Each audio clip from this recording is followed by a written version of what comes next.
Alô, amigos, bem-vindos ao Gente que Fala ao vivo de meio-dia a 1 pela Rádio Trianon, AM 740 São Paulo, Rádio Universal, AM 810 Santos e AltV, www.altv.com.br, com reapresentação às 6 horas da tarde. O nosso site, www.gentequefala.com.br, nossa página Facebook/Programa Gente que Fala, o Twitter, @GenteQueFalaAM, o WhatsApp é São Paulo, é o 11 974012235 e o telefone à sua disposição, também São Paulo, 11 5052 6622. Convidado para esta edição, o ator Eduardo Leão. Eduardo Leão, bom tê-lo aqui. Bom, obrigado. Você está em cartaz, a gente vai falar já com Se Eu Fosse Você. Exatamente. No teatro, conseguiu levar o do cinema para o teatro, fez o caminho inverso. Exatamente. Já a gente fala com mais detalhes. Cantor, guitarrista, compositor polaco. Polaco, boa tarde. Boa tarde. A tua banda é Polaco e... Polaco e a Trindade. Polaco e Polaco, é isso? Eu chego lá. Também conosco a musicóloga, pesquisadora, mezzo-soprano Ana Maria Kiefer. Prazer tê-la aqui, Ana Maria. Eu aqui tenho esse prazer grande, espero poder voltar mais vezes. Mas, calma, tem mais tempo ainda. Eu sei. Acho que ficou faltando aqui em todas as no teu currículo aqui. Musicóloga, pesquisadora, mezzo-soprano, tem mais. Ou pode deixar só essas três? Deixa por aí, por favor, por enquanto. Diretor do Museu da Lâmpada, Gilberto Pedroni. Que bom tê-lo aqui, Gilberto. Boa tarde a todos. Mais próximo, por favor. Boa tarde a todos. Para a gente também, eu fico muito feliz de estar aqui participando de vocês aqui hoje. Antecipa, onde fica o Museu da Lâmpada? Fica aqui no aeroporto de Congonhas. Vamos já nos assuntos de hoje. Eu falei com o Eduardo Leão, ele está no elenco do espetáculo Se Eu Fosse Você, o musical, inspirado no filme homônimo de Daniel Filho, que faz a supervisão artística da peça. Mas, Eduardo, eu prefiro que você explique detalhes, porque esse é um filme de muito sucesso, Sim, da atualidade. Na carreira do cinema brasileiro, acho que a maior bilheteria foi o Se Eu Fosse Você. E a gente conseguiu transformar num espetáculo musical, músicas da Rita Lee.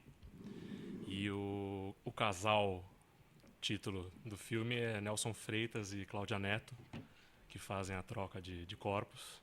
Sim. E tem a Fafi Siqueira também, impagável, como uma avó maluca. E a gente vem de uma carreira belíssima, começou em março no Rio de Janeiro e estamos desde agosto no Teatro CETIP, no Instituto Tomiotaki em Pinheiros. E agora são as últimas apresentações, a gente tem mais esse final de semana e o próximo, então são mais 9 récitas. Sim. E o teu papel na... Eu faço o sogro da filha deles, eu sou o compadre. Os nossos filhos vão casar no espetáculo. Porque é o Tony Ramos, a no Glória cinema Pires. E a Glória Pires. Isso, né? aqui é o Nelson Freitas e a Cláudia Neto. Sim. E você, então, interpreta um outro personagem. A filha deles começa o espetáculo com o problema da filha deles engravidando. Sim. E eles têm uma viagem de lua de mel que está sendo adiada há 20 anos. E aí, por conta de uma conta da agência de publicidade dele, mais a gravidez da filha, isso vai sendo adiado, isso vai gerando problemas. Então, eu sou o pai do noivo, que no fim das contas acaba rolando o casamento. Mas, Eduardo, é muito comum no Brasil que o teatro se transporte para o cinema.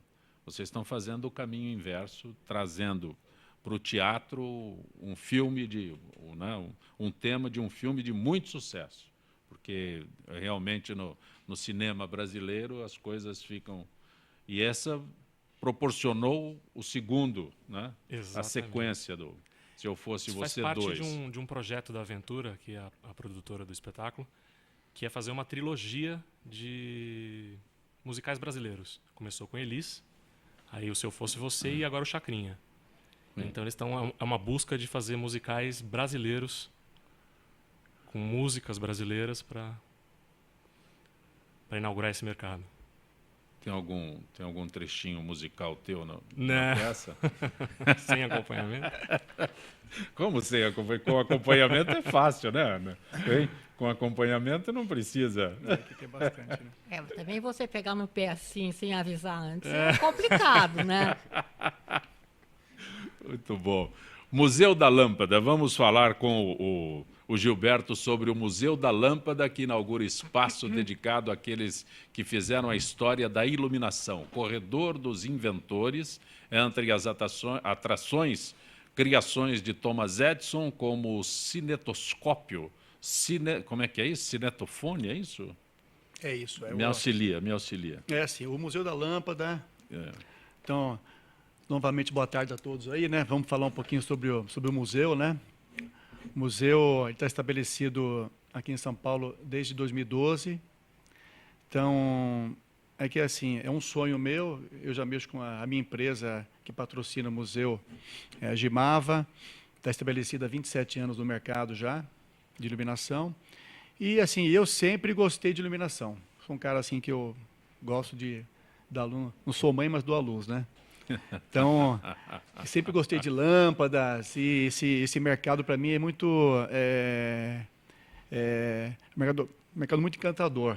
Porque quando você mexe com luz, você mexe com ambientes, até mesmo os atores aí, né? Que você luz é tudo no cenário, né?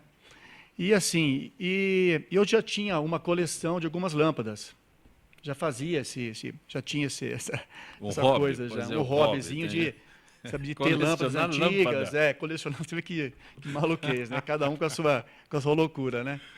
Eu tinha algumas, esse meu jeito de colecionar lâmpadas. Até que cheguei a um ponto e eu falei, olha, eu acho que eu vou lançar um museu para demonstrar para demonstrar esse acervo que eu tenho para as pessoas. Aí peguei um espaço da minha empresa lá, dediquei e montei, quer dizer, demorou um pouco, fiz o projeto antes, depois do projeto pronto. A gente também, inclusive esse museu também, ele é reconhecido pelo Ministério, pelo IBRAM, né? Sim. Tá? Então, assim, eu vejo com muito carinho o museu, né? Então, aí lançamos em 2012. Aí tivemos a felicidade aí de sair várias mídias, né? Achei muito interessante. Você disse que eu gostei de lâmpada. Como é que é esse negócio? Me apaixonei pela lâmpada. Porque quando você começa... Porque assim, Não, mas de onde te ocorreu a primeira vez que... Né? Olha, que lâmpada bonita. Então, exatamente. Aí quando você vai no museu, você vai ver que tem muitas lâmpadas bonitas lá. Assim, a gente vê, por exemplo, logicamente que o mercado, quando você fala em lâmpada, a gente só enxerga um tipo de lâmpada. A lâmpada do Thomas Edison lá, aquela lampadinha com filamento, né? Mas, assim, existem vários tipos de modelos de filamentos. Então, assim, existe até algumas com desenhos. Então, esse tipo de coisa que encanta a gente, como as pessoas faziam antigamente, como era isso aí, entendeu? Me conta melhor, de onde começou, a primeira vez você resolveu guardar uma lâmpada? Então, fazer coleção de selo, fazer coleção de carrinho, fazer agora de lâmpada. Então, eu comecei, lógico que a minha empresa começou cedo e, assim, o que tinha da época mesmo, porque a minha empresa é desde 86, então já tem um tempinho de mercado, já 28 anos de mercado aí, né? E eu sou fundador, eu com meu irmão, que somos os fundadores da empresa, né? Então, assim, é lógico que dessa época para trás, tem outras empresas também que mexiam com lâmpada e às vezes não ia vender mais. Então, eu ia pegando. Então, em viagens que eu fazia, às vezes eu via algum tipo de espécie de lâmpada, eu ia colecionando. Então, assim, depois comecei a fazer um estudo para ver que época que eram essas lâmpadas. Então, comecei a fazer uma pesquisa mais a fundo. Aí, quando eu realmente tive a ideia de fazer o museu, eu comecei a me aprofundar para mostrar para as pessoas. Então, assim, você vê, eu tenho lâmpada lá desde 1900. Sim. Entendeu? Então, assim, a gente mostra assim, o caminho do museu. Então, assim, eu fiz um caminho lá, que é assim, a gente mostra do fogo ao LED. Esse que foi em 2012 inaugurado esse espaço aí, né? Então, assim, montei lá um Homem das Cavernas, tem lá o Homem das Cavernas lá, o cara com o foguinho esquentando a mão, é um boneco, logicamente, né? Mas vestido, né? A caráter do Homem das Cavernas. Então, assim, lá, aí nesse espaço do Homem das Cavernas, a gente tem até algumas pedras também, de época, de 100 mil anos antes de Cristo mesmo, que é onde o homem fazia fogo com as pedras, né? Até o milho também era utilizado como luz também. Então, assim, a gente está pegando desde o princípio da humanidade, a luz, né, que se fazia. Depois a gente começa a contar as épocas da incandescente, que surgiram alguns inventores. Depois o Thomas Edison pegou esses inventos e patenteou isso, então ficou com ele. Então, você lança um negócio, eu acho bacana, então, pega a patente e fala, pô, agora sou eu o negócio, sou eu que eu... Igual o inventor Quem realmente teve a ideia de fazer a lâmpada? Então, assim, nesse espaço que a gente dedicou agora, assim, foi um espaço que eu agora dediquei agora, tá? Então, assim, são inventores... Quem? Você falou do Thomas Edison que patenteou.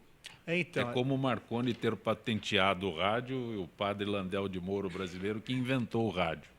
Né? Então, tem essas coisas. Santos Dumont inventou o avião, mas os americanos falam que são os irmãos Wright que inventaram. Então, tem tudo isso. Quem antecedeu Thomas Edison? São três inventores que a gente dedica esse espaço aí, né? Então, são os ingleses. Tá? Então, eles que fizeram, assim, quando você fala em invenção de lâmpada, assim, o Thomas Edison, quando ele inventou a primeira lâmpada, a lâmpada durava 10 horas. Tá? Então, assim, aí que foi começando a fazer aquele experimento. Então, assim, teve pessoas que lançaram a ideia, só que ele pegou a ideia e começou a melhorar esse produto. Então, você lança uma ideia, que a ideia, às vezes, não pega, que não é comercialmente, sabe, aceita na sociedade. Aí eu pego essa ideia sua e começo a melhorar, começo a fazer um tipo de... Elaborar para eu lançar e comercializar. Porque ele, não sei se todo mundo sabe aqui, mais de 2.600 patentes o Thomas Edison tem com ele. Então, assim, nesse espaço de Thomas Edison, que assim, o que eu fiz? Eu lancei primeiro o museu, montou do fogo ao LED. Então, pega o fogo, a incandescente, depois a incandescente a fluorescente, lâmpada de descarga, falando assim, não dá para entender, Vocês têm alguma curiosidade, aproveita. A grande invenção do Thomas Edison, então, é a patente, né? Sim. Exatamente, então. Aí o que eu fiz? Aí, em 2013, a gente lançou um espaço dedicado ao Thomas Edison, lá dentro do Museu da Lâmpada, onde eu peguei e a gente fez realmente um mini laboratório. Então, eu montei uma maquete, onde o Henry Ford, que era muito amigo do Thomas Edison, presenteou na época o Thomas Edison com o laboratório. A gente fez uma maquete de todo esse mini laboratório dele e colocamos alguns tipos de inventos, né? Então, ele participou também, além da lâmpada, ele participou do telefone, participou da máquina de escrever, do gramofone e o cinetoscópio, né? O que é o cinetoscópio? O cinetoscópio é o equipamento lá que funciona, inclusive lá. O que você tem funciona. Funciona. Então, é o equipamento onde você pode assistir 15 minutos de cinema. Então, assim, é um equipamento que ele também participou da invenção na época, onde ele foi realmente o precursor do cinema. Então, alguma curiosidade? Você conseguia assistir lá. Bom, tem bastante coisa lá. Eu tenho uma curiosidade que é saber, enfim, isso que você faz é cultura. Cultura. E nós que trabalhamos com cultura temos uma dificuldade muito grande atualmente de manter o nosso trabalho com grande qualidade. Enfim, uma das formas da gente manter esse trabalho é através das leis de incentivo. Então, eu queria saber se você trabalha com leis de incentivo para poder manter esse museu ou como é feito o patrocínio desse museu.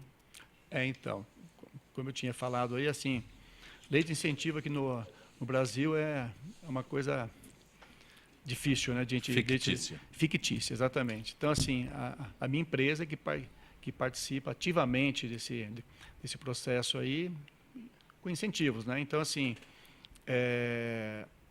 além de a gente fazer esse trabalho, a gente também presta um serviço para a comunidade, né? Então, assim, a intenção de eu fazer esse museu não é um espaço que eu queria fazer para mim, é um espaço que a gente quer fazer para apresentar para as pessoas, né? Para curiosos, as pessoas, porque lá também a gente tem um auditório, a gente monta também escopos de palestras, fala algum tipo, traz uma pessoa que quer falar, sabe, sobre o tipo de iluminação. Então, assim, esse tipo de encontro que a gente faz é muito satisfatório para a gente. Fizemos também um mini gibi também, onde a criançada que vai... são crianças de escola particular, de escolas públicas, privadas, municipais, asilo de idosos. Então, a gente pega vários tipos de entidades para vir conhecer o museu. E a gente se dignifica com isso aí, né? A Ana falou sobre incentivo, sobre apoio, e nós temos CCBB, é Centro Cultural Banco do Brasil. Exatamente. Então você tem um bom apoio já para... Eu tenho um apoio, Que bom, hein? mas Que bom. não é para sempre, é para um evento. Já é um começo. Já é o meio do caminho nessa altura da minha vida, né? Mas eu me refiro à série de concertos de música clássica que traz eventos de fim de ano realizadas no próprio CCBB e na recém-restaurada Igreja das Chagas do Seráfico Pai São Francisco, onde se apresentarão grupos Brazuca, é isso? Brazuca. Brazuca, né? Porque às vezes eu penso que eu estou enxergando muito. Não, mas enxergando é com dois S. De brass, porque é um grupo de instrumentos de metal, né? Sim. E a ideia do Brasil, né? Brazuca, enfim, de ser brasileiro. Mas é né? Brazuca. E o nosso grupo, né? Que é o Música Plena, que é um grupo vocal instrumental que se dedica a um repertório pouco frequentado, né? E a gente... Posso continuar? Por favor. A gente está apresentando, enfim, nessa... Você quer que eu leia tudo? Não, aqui, não, por não, favor? nessa Estou série. evitando ler aqui. Eu também tenho preguiça de ler as coisas aqui, então, por favor. Nessa série que está sendo curada, enfim, a curadoria do maestro Júlio Medalha, nós estamos fazendo um espetáculo, um concerto, nessa igreja, que é uma igreja especial, porque é uma igreja que começou a ser construída no século XVII. Quando você entra, ela foi restaurada há muito pouco tempo, enfim, ela está sendo praticamente aberta ao público agora. Ela ficou muito tempo fechada, e é uma igreja que foi feita com ouro trazido pelos bandeirantes, enfim, você tem a impressão que você está realmente nem em São Paulo, você tem a impressão que você está em Ouro Preto. Então, só a igreja em si já é uma maravilha de ser visitada. Agora, com música dentro, então, é completo. Ana Maria Kiefer, o polaco que está aqui, ele faz um som atual. Né? Então, o trabalho dele é com música atual. Tá certo. Ele coloca música dos anos 70, mas você se dedica a obras do período renascentista. Como é isso, como é essa batalha no Brasil? Bom, O dele já é difícil. A música atual já é difícil. Agora, a gente ir lá atrás, buscar, você precisa de instrumentos específicos, especiais. Nós somos um grupo sim. que tem, enfim, uma laudista, que é a Rosemary Parra, que toca não só laúde, como guitarra barroca, toca guitarra romântica, enfim, dependendo do período abordado. Nós temos um cravista, que é o Leonardo Fernandes. Nós temos 2 cantores, que somos eu, enfim, e o Alessandro Greco, que é um tenor, e a Sui Wong, que é um soprano. E temos alguns convidados. Nós convidamos alguns instrumentistas, dependendo do repertório que a gente está fazendo. Então, para esse concerto especialmente, nós temos uma viola da gamba, que é a Yara Ungarelli, e temos um violino barroco, enfim, do começo do barroco, que é a Carol Rosati Colepiccolo.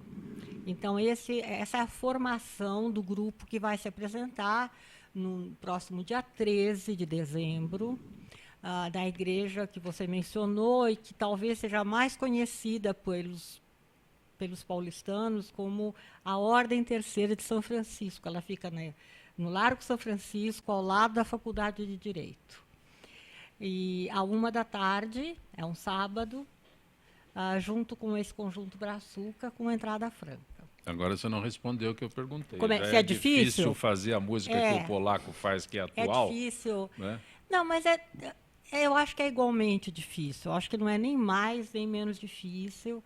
E no meu caso, eu trabalho com as duas pontas. Eu trabalho com música muito antiga e principalmente com música brasileira, não é o caso desse concerto, que é um concerto dedicado à música para o teatro de Shakespeare, música inglesa, portanto, mas trabalho com música do Brasil antigo e na outra ponta eu faço um trabalho de música contemporânea com estúdios de música eletroacústica, principalmente no exterior. Música antiga do Brasil, que É. época você achou música? Olha, eu estou fazendo um trabalho já há algum tempo, não é? Então, Esse é um trabalho de pesquisa, é, e eu é acho um que no tra- Brasil é muito difícil conseguir esse não, tipo de mas é que material. há muito tempo que eu pesquiso, né? Então, eu tenho uma série de CDs, que muitos deles, a maior parte deles são CDs livros, né? Assim tem uma explicação muito maior. E eu comecei com o século XVI e XVII, num CD que se chama O Teatro do Descobrimento, que tem, em parte, realmente música que foi recolhida desse período, e, em parte, os vestígios, o que sobrou dessa música, na música tradicional. Né? Então, isso foi um dos trabalhos. Um outro trabalho se chama Marília de Dirceu, que são 12 áreas de compositor anônimo da virada do século XVIII para o XIX, com textos que o Tomás Antônio Gonzaga escreveu na prisão, depois da Inconfidência. Né?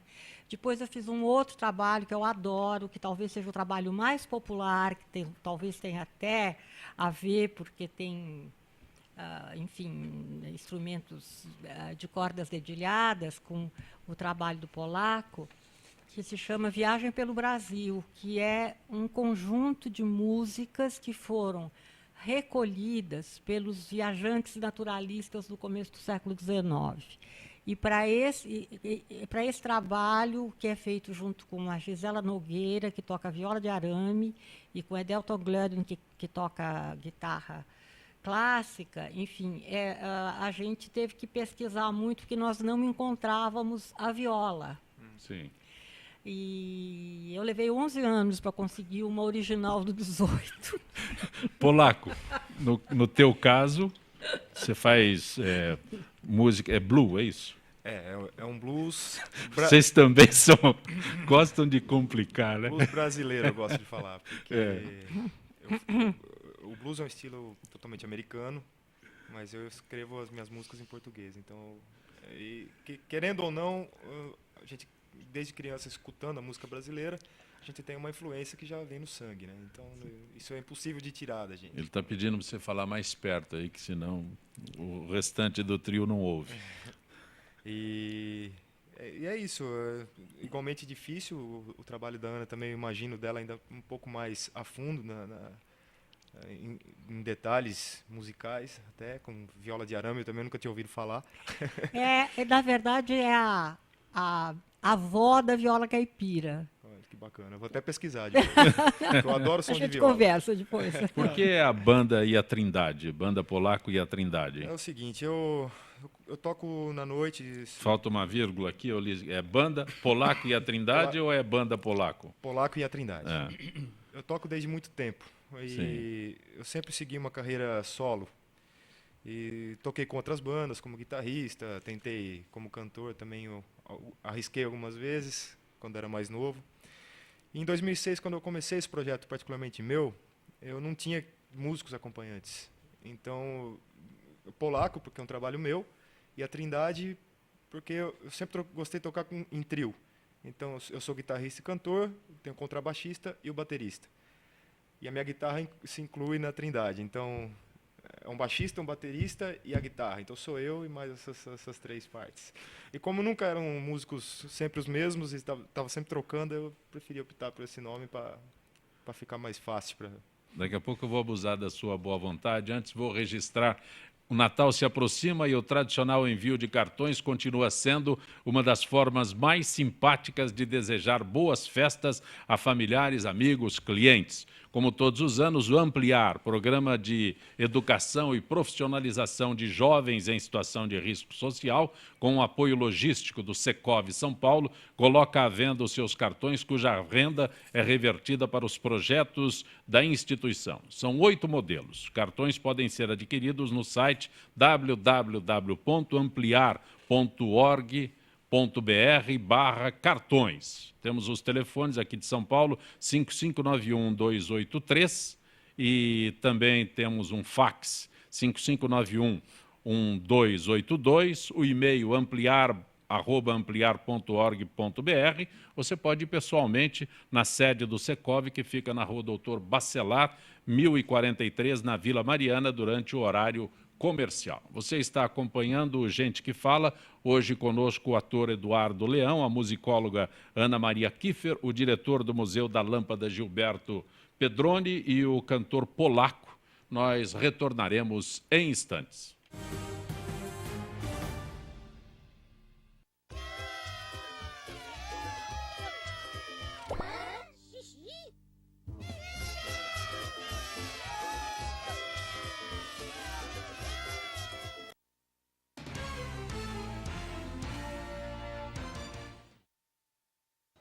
Tem a ver com alguma coisa. De onde vem a água que a gente bebe? Da torneira. Ih, nada a ver.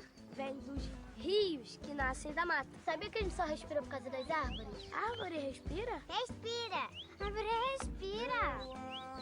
E o que você tem a ver com isso? Meu ar. Minha água. Minha árvore. Meu ambiente. Mata Atlântica. SOS Mata Atlântica. Mais 25 anos.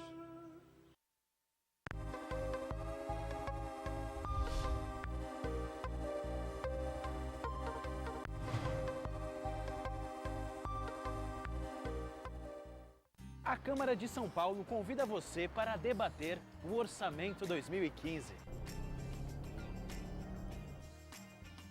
Ele vai ajudar a melhorar a nossa cidade.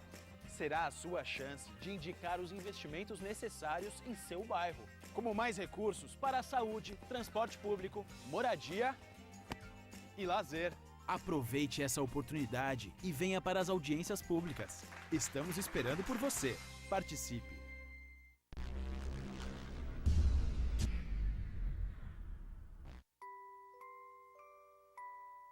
As nossas recordações são os nossos maiores tesouros. Carregamos durante toda a nossa vida. Manipular, distorcer ou implantar falsas memórias, além de ser uma violência, é crime. Somos responsáveis por esse tesouro. Não promova alienação parental.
Você está acompanhando Gente que Fala pela Rádio Trianon, AM 740 São Paulo, Rádio Universal, AM 810 Santos, AltV, www.altv.com.br, com reapresentação 6 horas da tarde. Você tem o telefone à sua disposição, 50526622. A história da FIPESP, o livro A História da FIPESP em 66 anos, lançado em 1998 pela editora São Paulo Chimbum, escrito a 4 mãos pelos jornalistas e escritores Afonso Luciano Duran e Antônio Carlos Duarte Moreira, conta com riqueza de detalhes como o ideal de um funcionário público venceu barreiras e tornou real uma associação que milita em defesa dos direitos dos trabalhadores de sua classe. Vitor José de Carvalho talvez nem imaginasse que hoje, 83 anos depois, a FIPESP se tornaria a maior associação da América do Sul. Interessados em conhecer um pouco mais da história da FIPESP, podem retirar o livro na biblioteca da CBI Esplanada, Rua Formosa 367, 16º andar com o Rony, ou nas bibliotecas das unidades de lazer ou das unidades regionais da FIPESP. A FIPESP, a Associação dos Funcionários Públicos do Estado de São Paulo. Estão conosco hoje no Gente que Fala o ator Eduardo Leão, a musicóloga Ana Maria Kiffer, o diretor do Museu da Lâmpada, Gilberto Pedroni, e o cantor Polaco, que é da banda Polaco e a Trindade. Eu dizia que eu ia voltar do intervalo pedindo que você mostrasse a sua música. Até o Cléo já foi buscar o violão do Sabá. Violão do Sabá que fica à disposição aqui. O que a gente pode... Eu tenho um CD teu, Polaco e a Trindade. Sim, esse é o nosso segundo álbum, lançado em 2009. Tem um primeiro álbum chamado Blues no Brasil, lançado em 2006. E o terceiro álbum está programado agora para o ano que vem, se Deus quiser. E quando você fala em blue brasileiro, o que é o blue brasileiro? Que eu pediria a você que mostrasse. Eu vou fazer agora uma pequena demonstração. Essa música chama-se Minha Vida. Ela está nesse álbum, no Água e Cigarro, lançado em 2009. E... Bom, vou mostrar um pouquinho. Não fala muito e canta mais.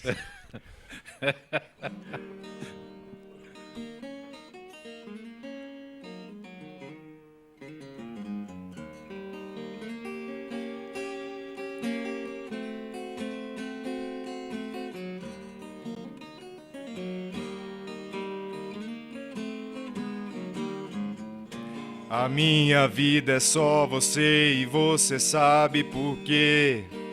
Não há nada que eu goste mais de fazer. É quando o vento do leste me abraça com o oeste. Eu posso sentir então, sentir você em minhas mãos. Você sabe que você toca o meu coração.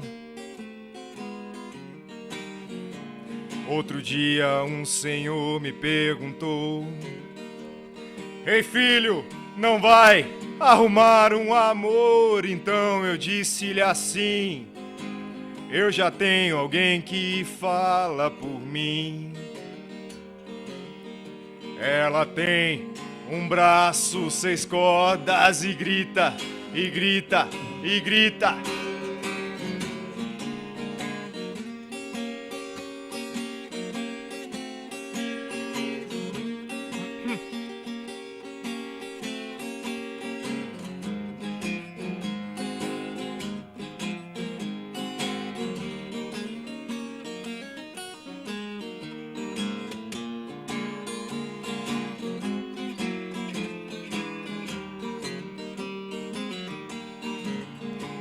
Outro dia, um senhor me perguntou: Ei filho, não vai arrumar um amor? Então eu disse-lhe assim: eu já tenho alguém que fala por mim.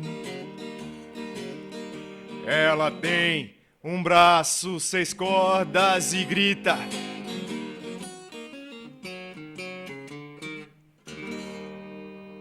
Parabéns, parabéns. O dedilhar já lembra. Não é muito comum Obrigado. O violão para o blue, né? Não, na verdade o meu trabalho é com guitarra. Sim. É que hoje aqui eu improvisei um pouquinho com o violão para mostrar. Parabéns. Né? Muito O obrigado. dedilhar já é. Legal, né? O dedilhar do blue já é característico, não é? É verdade, é verdade. Muito bom, parabéns. Muito obrigado. Essa música eu escrevi em 2007. E conta um pouquinho da minha história aí, que é a minha vida mesmo, né? Eu saí do interior muito novo, rodei por várias cidades e acabei parando aqui em São Paulo, que é onde eu achei que tem um pouco mais de oportunidade para o meu estilo. Mas estamos aí tocando em todos os lados, para todos os lados. Onde chama, a gente vai. Eduardo Leão, que está em cartaz com o Se Eu Fosse Você. Sim. Né? Tem aqui o texto que diz que a gente aprende mais com os grandes nomes, com os grandes atores, né? Aqui cito o Leonardo DiCaprio, que diz que quando ele estava fazendo O Homem da Máscara de Ferro com John Malkovich, Jeremy Irons, Gerard Depardieu, eu acho que não precisaria professor melhor. Como é que é essa experiência tua aqui no nosso teatro? O Dario Fo fala que uma das grandes escolas dele foi observar o Vittorio Gassman em cena, mas observar da coxia, não observar apenas da plateia. Porque todos esses grandes mestres, eles têm uma vitalidade cênica que só você estando nos bastidores você vê. Ele dizia que o Vittorio estava em cena fazendo estripulias, se rasgando, e quando saía para a coxia ele sentava na cadeira acabado, cansadíssimo. Sim. Eu tive a oportunidade de trabalhar com o Antônio Bujanra durante muitos anos e várias vezes a gente, para subir pro palco pela escada, ele pedia ajuda, me ajuda, cansado. E um dia o nosso maestro, Paulo Herculano, passou mal e não pôde fazer o espetáculo. Ele falou assim, eu faço. De repente a gente olhava ele correndo de um lado para o outro do palco, levando 2 atores que ele empurrava. Eu falei assim, é a mesma pessoa que pedia ajuda para subir escada. Está aqui correndo de um lado para o outro sem ajuda de ninguém. Então, trabalhar com os grandes mestres, no caso do Leonardo DiCaprio, precisaria só sentar e observar. Você aprende muito. E hoje você aplica essa experiência com a Bujanra nos palcos. Sim. Outro que eu tive a oportunidade de ver fazendo isso foi Antunes Filho, grande amigo do Antônio Bujanra também. Que passei um mês participando da montagem do Nossa Cidade, que esse espetáculo ele está em cartaz. E era um personagem de uma menina de 13 anos, a Emily. E ele estava falando com a atriz, assim, era uma cena que ela tinha que correr em espiral, chorando, parar, segurar num pedaço do cenário, chorando. Ele falou assim, eu vou mostrar como é que faz.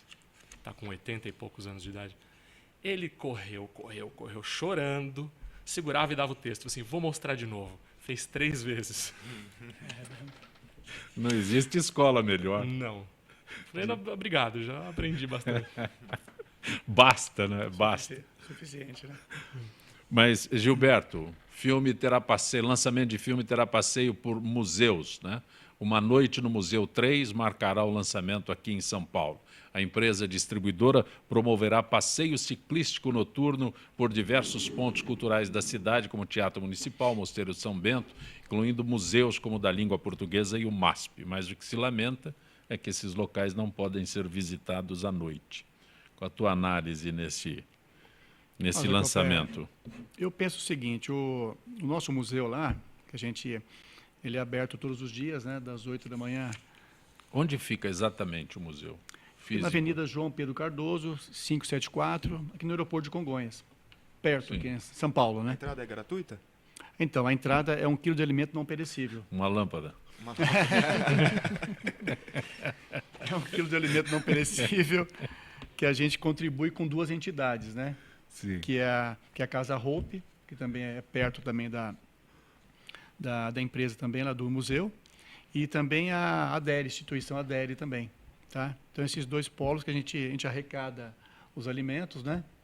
E a gente faz uma divisão e coloca ela à disposição deles lá, né? Agora, com o que você falou aí, questão de visita a museus aí nesse espaço, então, assim, eu penso o seguinte, que seria muito interessante a gente ter esses espaços à noite a gente, para ter porque às vezes o que acontece, a gente está no horário comercial, então a gente trabalha e à noite você quer ter um espaço para você. Então, qual é a tua formação? Você é o diretor de um museu, mas qual é a tua formação? Então, eu fiz marketing. Comunicação social com habilitação em marketing. Então, assim, acho que eu gosto muito de arte também, né? Eles estão falando aqui, cantor, sou tocador de viola caipira, né? Então, vi isso aqui, né? Então, um ator, né? Então, assim, a Ana falando também da viola das antigas aí, que eu nem conhecia, né? Então, assim, eu fico muito feliz, assim, da arte tá sendo divulgada aí cada vez mais perto da gente, né? Então, eu acho que seria muito interessante a gente ter esses espaços à noite abertos para visita ao público, porque é muito restrito, né? Então, por exemplo, o meu mesmo, quer dizer, eu falo o meu porque eu tenho com carinho lá o espaço lá, né? Então a gente vai até às 18 horas, né? E sábado a gente abre também com visitas pré-agendadas também, né? Então, assim, é um espaço que a gente... Aliás, o que ele perguntou, você falou mais sobre visitas de escolares, pré-agendadas, do que livre acesso, né? Eu posso chegar lá com 1 quilo de alimento e assistir... Não, visitar o museu, mas o que o polaco perguntou eu acho interessante. Está aberto? Tem alguma programação específica? A gente museu para convencer os outros a visitar museu no Brasil, como a Ana tentando cantar música clássica, esse tipo de coisa. Então, aí a gente, quer dizer, logicamente que o museu está aberto todos os dias, são visitas acompanhadas, né? A gente assim, as pessoas que entram lá, tem uma pessoa que vai fazer um roteiro para você, né?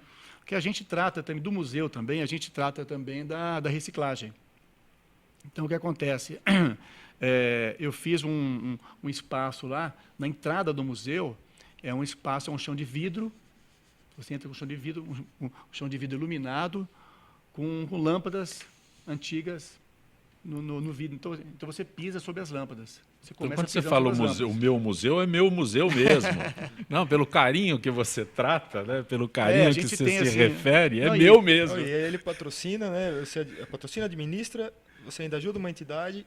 E ainda tem essa da reciclagem na entrada. A gente mostra, porque a criançada quer saber muito sobre reciclagem. As pessoas que vão lá, às vezes, desses encontros, as pessoas têm muita dúvida como fazer, como que é esse tipo de... Então, assim, é um processo hoje em dia, por exemplo, na lei de resíduos sólidos, 2014, que está muito à frente hoje em dia aí, né? Então, assim, a gente fez uma parceria com uma empresa de reciclagem de lâmpadas. Então é possível você saber o peso do mercúrio. Então, assim, é um vidrinho de mercúrio que a pessoa acha que é leve e é super pesado. Então, assim, da onde que é extraído o mercúrio? Deixa eu aproveitar, já que você está falando, nós não temos cultura nenhuma de descartar qualquer tipo que seja de produto, de lâmpada, pilha, bateria. Nós não sabemos onde colocar. Existe um trabalho de conscientização sobre isso que vocês realizam? Pelo que você está falando aí, você... Sim, então, o que acontece? Logicamente que se a gente fala, pessoal, o museu, a partir de hoje, está coletando todas as lâmpadas do Brasil. Não frito, né? Não, então, mas para orientar, termos de orientação. Então, eu vou visitar o teu museu, aí tem algum trabalho específico sobre isso? Tem. O que a gente faz lá no espaço lá, né? A gente, assim, é mais com as crianças também, que a gente, eu primo muito em mostrar, logicamente, para os adultos que vão lá, mas é mais para, como vão muitas escolas lá, a gente acaba mostrando isso aí através de um vídeo, né, no espaço do nosso auditório lá. Então, a gente mostra um vídeo como que é feito os processos de reciclagem e aonde você destina, porque, assim, a gente, logicamente que as pessoas não têm a orientação prévia de saber aonde que eu vou jogar minha lâmpada. Né? É exatamente isso que eu estou colocando. Assim, a lâmpada, então, assim, aí tem dois tipos. A lâmpada incandescente do Thomas Edison, a primeira, você pode jogar no lixo, não tem nenhum problema. Tá? É um vidro com... A não ser o vidro. Então, ela não tem exatamente, mas ela, assim, o grande vilão é o mercúrio que tem dentro da lâmpada, entendeu? Então, assim, todas as lâmpadas, essas lâmpadas tubulares que a gente tem na cozinha... Essa que o Celinho arrumou agora para a gente começar o programa. Exatamente. Essa lâmpada aqui, as lâmpadas, hoje em dia, as lâmpadas econômicas, né? Todas têm um composto de mercúrio dentro. Qual é o tempo de vida útil desse tipo de lâmpada que você está se referindo? Você falou, a primeira do Thomas Edison durava 10 horas. Então, assim... aí evoluímos para quanto? Então, assim, com o aperfeiçoamento da incandescente, ela dura 1000 horas. É uma lâmpada que até hoje a gente utiliza nas casas, né? Inclusive, tem também uma lei que saiu também do final das lâmpadas incandescentes, né? Então, está todo mundo bem consciente disso aí. Então, assim, a lâmpada incandescente de 60 watts, aqui, a de 100 watts já não é mais produzida e não pode mais vender. Sim. A de 60 watts, a produção dela vai até o dia 31 de dezembro desse ano, e a gente, distribuidor, pode vender essa lâmpada até junho do ano que vem. partir de junho. Não é enquanto durar o estoque, é até junho do ano que vem. Até junho do ano que vem. Então, a lei é bem certa Tem nisso que aí. acabar Então, com o assim, pra estoque quê? logo. Exatamente. No Brasil é assim que funciona, E você acredita, lamentavelmente. você acredita que essa lâmpada até hoje vende muito no Nordeste? A incandescente? A gente fala que não, né? Sim. Que vende muito essa lâmpada aí. Então, assim, é um produto que a gente acha que está fora de linha. Quer dizer, você vê, está saindo de linha pelo fato de que consumo de energia é muito alto, né? Então, assim, você pega... É assim, a evolução, rapidamente falando aqui, a evolução, assim, a incandescente durava 1000 horas, tá? E consumia, vamos supor, 60 watts. Substituiu por uma lâmpada econômica, né? Que dura 6.000 horas e consome 15 watts, tá? Agora, o LED está vindo substituir a lâmpada econômica, tá? A lâmpada econômica também vai sair de mercado também, porque contém mercúrio. O LED é um produto eletrônico. E dura 40.000 horas. Né? Com, às vezes, de vez de você consumir 15 watts, você vai consumir 7 watts. Não foi o japonês que inventou, senão o japonês teria inventado para 10 horas de novo, não é? O consumo imediato. Exatamente. Ana Maria Kiffer, fala de novo para a gente dos concertos do Centro Cultural Banco do Brasil de música clássica neste final de ano.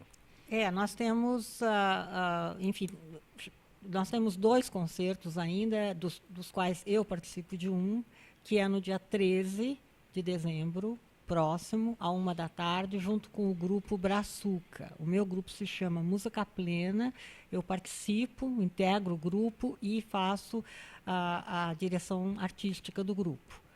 E vai haver, inclusive, um concerto de Natal, mas não vai ser na igreja, vai ser no Centro Cultural Banco do Brasil. E esses concertos são com entrada franca. E eu volto a dizer, vale a pena ir, inclusive, para conhecer o espaço da Ordem Terceira de São Francisco, que é realmente um espaço muito bonito e, enfim, que tem história, que está no centro de São Paulo, ao lado da Faculdade de Direito de São Francisco. Bem no Largo São Francisco. Bem no Largo São Bem Francisco. no Largo, essa igreja São Francisco. Aqui está escrito Igreja das Chagas do Seráfico Pai São Francisco, mas é a igreja... É a Ordem Terceira, na verdade. Sim, é a igreja bem no centro da cidade de São Paulo. Né? Polaco, vamos falar mais do teu trabalho, do Blue com violão. Certo. Né? Nós perdemos o Bob Case há 2 dias, né? Sim. Então, saxofonista. Né? Isso. Que marcou época Sim, e influenciava. Sim, ele tocou com grandes feras, né? Com Rolling Stones, praticamente. Era um dos integrantes dos Rolling Stones. Sim. E dizia que o Blue era a sua influência maior. Tocou também com Eric Clapton, até com John Lennon, chegou a fazer alguns trabalhos. E ele falava que o blues era a razão dele de tocar, né? Eu concordo, porque de todos os estilos eu acho que é o que te dá mais liberdade para se expressar com improviso. Então, mesmo sem muita técnica musical e com bastante sentimento, você consegue se expressar através do blues. Talvez seja por isso que eu toco blues, porque eu não tenho tanta formação musical na parte escrita, eu não sei ler música, então tudo que eu faço mesmo é bem na raça. Então aproveita o seu violão aí, como é que é a música que você cantou em instantes? Minha Vida. Minha Vida. Agora a outra música que você pode mostrar pra gente aqui do teu trabalho. Você quer outra? Quero outra. O Cléo traz o violão do Sabá aí para você. E o violão do Sabá está sempre à disposição aqui no estúdio, o legado que ele nos deixou. Falando do blues, eu vou fazer um pedacinho de uma música que é um grande clássico do blues. Ela não é minha, ela é cantada em inglês, mas eu gostaria de mostrar porque isso realmente é um espelho do blues, que é essa melodia. Se você me permite. Nossa, por favor.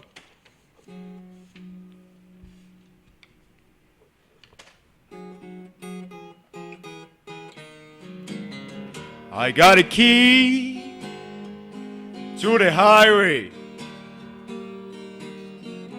be loud and bound to go. I'm gonna leave it here running, walking's most too slow. I'm going back to the border, where I'm better known. You haven't done nothing, baby. You drove a good man away from home. When the moon peeks over the mountains, I'll be on my way. I'm gonna run this old highway until the break of day.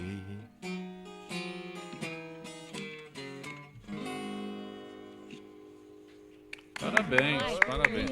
Você disse que tem músicas, tem blues que você versou para o português, é isso? Não, eu escrevo em português. Sim, você escreve em português, mas um desses clássicos que você teria... Desses clássicos de tradução para o português, não, nunca fiz. Eu acho que seria até um crime fazer isso com uma música...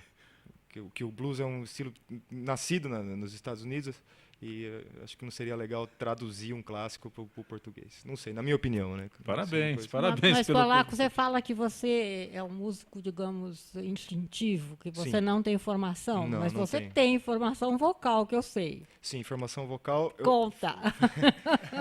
Nos últimos 2 anos, eu tenho feito alguns aprimoramentos vocais com um professor chamado Francisco Campos.